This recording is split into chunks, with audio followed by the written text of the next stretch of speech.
오늘은 댓글에 올라와 있는 질문, 당뇨 합병증, 인슐린도 맞고 있는데 어떻게 해야 될까요? 이렇게 질문이 올라와 있었어요. 답변을 해 드리려고 합니다. 준비한 PPT를 보면서 설명을 드려보도록. 질문 있습니다. 남동생이 당뇨 21년 앓고 있고요. 합병증으로 눈, 귀도 안 좋고 빈혈도 있어서 혈액도 보충해야 한다고, 신장이 좋지 않아 병원에서 투석을 해야 한다는데 어떻게 해야 하죠? 알려주세요. 현재 인슐린 주사 맞고 있어요. 그리고 체중은 39kg이고요.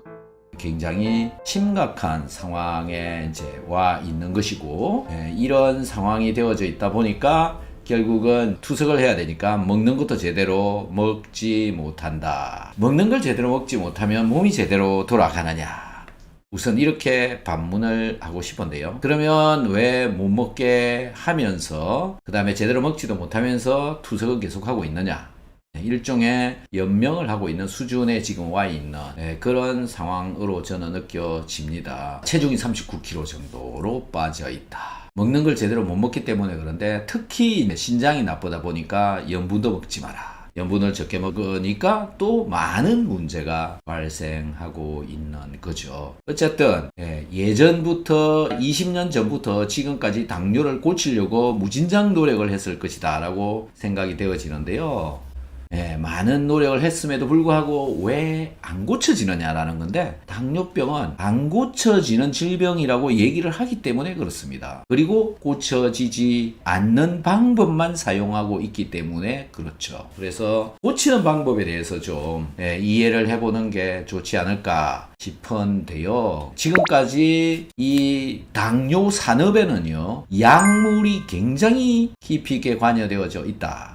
그리고 약물로 관리를 하고 있는 것이지 치료를 하는 게 아니기 때문에 못 고치고 있는 거다 라는 거죠. 몸신이라고 하는 채널A라고 하는 방송에서 방송이 되어진 건데요. 정상은 공복혈당 100 미만 나오면 되고, 식후 2시간 혈당 140 미만 나오면 정상이고, 당화혈색소는 4에서 5.6이 나오면 정상적인 숫자다, 이렇게 되어져 있죠. 이건 뭐 여러분들이 잘 아시고 계실 것이다 라고 생각되어지는데요. 당뇨 전 단계는 공복혈당이 100에서 125 정도, 그 다음에 식후혈당은 140에서 199, 즉 200 이하 정도만 나와도 당뇨 전 단계다. 당화혈색소는 5.7에서 6.4 정도 나오면 되는 걸로 이렇게 되어져 있죠. 그런데 당뇨병으로 진단을 받으면 혈당 농도가 126 이상, 그 다음에 식후 2시간 혈당 200 이상, 당화혈색소 6.5가 나오면 당뇨병이다, 이렇게 진단을 받게 되고, 당뇨 전 단계가 되더라도 약을 권하는 경우도 있고요. 당뇨병 진단을 받으면 약을 무조건 권하죠. 그래서 이런 약들을 먹으라 라고 권하게 됩니다. 지금 한번 보시면 식사 30분 전에 복용하는 당뇨약, 식사 15분 전에, 식사 직전에 복용하는 당뇨약, 또 식사 직후에 식사와 무관하게 이렇게 복용을 하는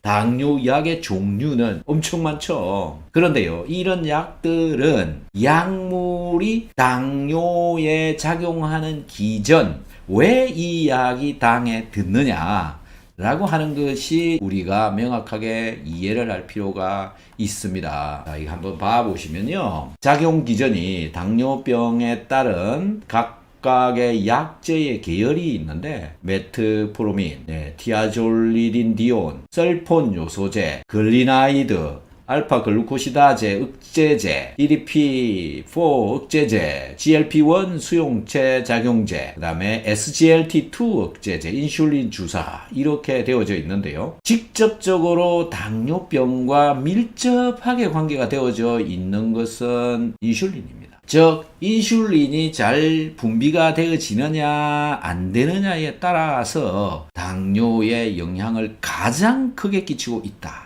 많은 전문가라고 하는 사람들은 인슐린은 마지막에 맞는 거다, 마지막에 인슐린 펌프하는 거다, 이렇게 알고 있죠. 그런데 그게 정말일까? 이걸 우리는 생각을 해야 됩니다. 그래서 그렇게 알려져 있고 그렇게 알고 있기 때문에 약 처방만 한다라는 거죠. 그래서 당뇨가 진단이 되어지면 한번 약을 먹기 시작하면 계속 죽을 때까지 약을 먹어야 되는 이런 상황에 오게 된다. 그리고 이렇게 해야 된다라고 이야기를 하고 있다라는 거죠. 그리고 당뇨 약에 대한 부작용 다양하게 일어날 수가 있다라는 건데요. 우선 이 표에서 한번 보시다시피 작용 기전을 한번 보시면 메트포르민은 간, 근육, 지방에서 인슐린이 잘 들어가도록 해준다. 저항성을 개선시킨다라는 거고, 그 다음에 또 한 가지 기능이 뭐냐면은 위장 속에서 장으로 음식물이 빨리 내려가지 못하도록 위장에서 붙잡고 있다. 이게 쉽게 얘기하면 소화가 덜 되게 한다. 이런 개념으로 보시면 됩니다. 결국은 메트포르민을 먹게 되면 소화에 문제가 생긴다라는 건데요. 생명체의 근간은 소화입니다. 생명 활동의 근간. 그런데 소화가 안 되게 해버린다. 그러면 각종 문제가 발생할 가능성이 있는 거죠. 그런데도 이걸 평생 먹어야 된다. 평생 먹어라. 이렇게 하는 거죠. 자, 그 다음에 티아졸리딘 디온이라고 지방, 근육, 간에서 인슐린 저항성 개선. 아까 위에 거하고 비슷하고요. 그 다음에 설폰 요소제, 인슐린 분비를 촉진을 시킨다. 그래서 너무 많이 만들어내면 저혈당이 되어지기도 하고요. 약물 섭취량을 잘 조절을 못해가지고 뭐 많이 먹어버린다라든지 그러면 저혈당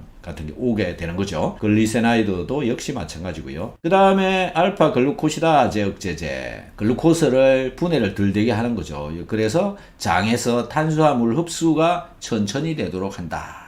요것도 소화가 안 되도록 하는 겁니다. 탄수화물들의 소화를 못 되게 하는 거죠. 이게 무슨 약입니까? 저는 약처럼 느껴지지가 않습니다. 근본적인 소화를 덜 되게 하는 이런 것들. 그 다음에 DDP 억제제. 요거는 GLP-1 호르몬이 잘 나오도록 해주는, 그렇게 해서 인슐린 분비가 촉진되어지도록 하는 그런 메커니즘 보시면 될 것 같고요. 그 다음에 GLP-1 수용체 작용제. 이것도 인슐린 분비가 촉진되도록 한다. 그 다음에 식욕을 억제를 시킨다. 그 다음에 SGLT2 억제제, 신장으로 당을 배출이 잘 되도록 한다. 그 다음에 인슐린 주사다. 여기서요 정말 쓸만한 거는 저는 인슐린이라고 봅니다. 그래서 인슐린을 이 주사로 투여를 하든지 아니면 인슐린 펌프로 지속적으로 공급을 한다든지 이건데, 이거를 처방을 해가지고 골치 아픈 게 뭐냐면요, 저혈당이 되어지는 겁니다. 저혈당이 되어져 가지고 쇼크가 올까봐 무서워서 처방하기가 어려운 거죠. 그런데 요즘은 굉장히 많이 발달이 되어져 있습니다. 그렇기 때문에 여러분들께서 쉽게 접할 수가 있고요. 믿고 해도 충분히 가능하다라고 저는 생각이 되어집니다. 자, 어떠신가요, 여러분들은? 지금 이런 이야기를 좀 들어보시면 도대체 당뇨를 어떻게 해야 될지 망설여질 것이다 이런 생각이 드는데요. 다음 장을 한번 보시면 역시 부작용에 대해서 적고 있습니다. 지금 여기 보시면 설포닐 유레아, 저혈당 또는 체중 증가를 시키는 부작용이 있다. 메포민, 위장장애가 있다. 보세요. 소화기에 문제가 일어나죠. 그죠? 그 다음에 무기력, 권태감, 그 다음에 근육통, 호흡곤란. 이런 상황이 있다. 그 다음에요. 메글리티나이드, 저혈당, 체중 증가. 그 다음에 티아졸리디네디온, 체중 증가. 부종, 그 다음에 알파 부도당 분해 효소, 가스, 설사, 위장장애, 그 다음에 DPP4 억제제, 체중 증가, 급성 췌장염, 이런 부작용이 오는 약을 여러분들은 아무 걱정 없이 열심히 드시고 계시다라는 건데요. 심지어 당뇨병 약 메트포르민에서도 발암물질 NDMA가 검출이 되었다. 이렇게 심각한 문제들이 있다라는 거고요. 약물을 정말 조심해서 섭취를 해야 된다라는 거죠. 자, 그래서 또 한번 보시면 이제 결국은 약을 안 먹을 수도 없고 먹자니 부작용이 오고, 그래서 그냥 열심히 약 먹으라는 대로 먹고는 있습니다. 하지만 약을 먹고 있으면 그냥 죽을 때까지 별일 없이 그냥 가면은 좋은데, 약을 먹어도 합병증은 온다라는 겁니다. 약물을 먹다가 결국은 잘 관리가 안 돼서 약물의 숫자가 또 늘어나기도 하고요. 약물의 숫자가 늘어나다가는 또 그게 모자라면 인슐린을 처방을 받아서 주사로 또 맞기도 한다. 그리고 그 인슐린의 단위수가 점점 증가한다. 그러다가 어떻게 되죠? 이제는 신장이 망가졌습니다. 투석을 합시다. 그래서 또 투석을 하는 거죠. 투석을 하게 되면 이제 각종 음식물이 더 지독하게 제한이 되어집니다.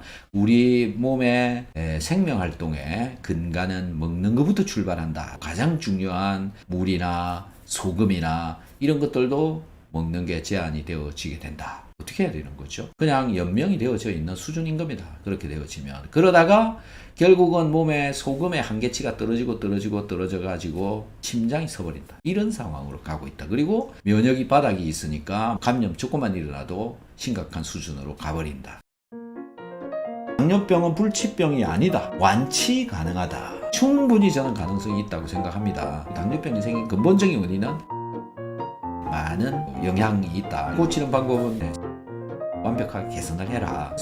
잘 되는 것부터 접근을 해야 된다. 시청, 구독해 주셔서 감사드리고요. 도움이 되셨다면 구독, 좋아요도 부탁을 드리도록 하겠습니다. You are still in my mind.